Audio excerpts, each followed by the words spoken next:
खेलो India winter games या सर्तीन राज्यांतले वट्ट 28 जाल्यार केंद्र शासित प्रदेशांतले सुमार 1500 परस चड खेळगडे या सर्तींत वांटेकार जाल्या।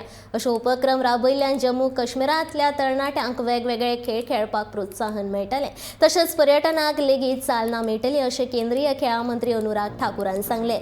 जम्मू काश्मीरान खेलो इंडिया विंटर गेम्स या सर्तीचें उक्तावण केल्या उपरांत तो उलयतालो।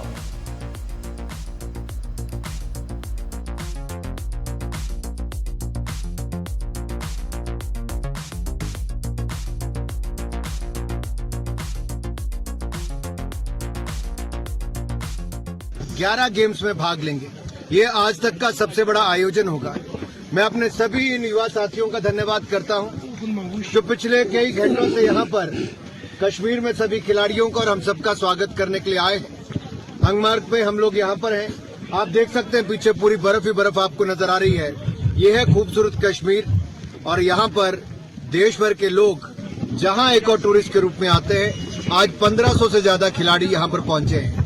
मैंने स्वयं यहाँ पे बर्फ में क्रिकेट भी खेला, लेकिन विंटर गेम्स यहाँ पर होने वाली है और उसका इंतजार हम सब कर रहे हैं। और कश्मीर का कल्चर क्या है वो भी स्वागत कितनी गर्मजोशी से करते हैं। काबा के साथ साथ यहाँ का डांस भी आपको देखने को मिलेगा।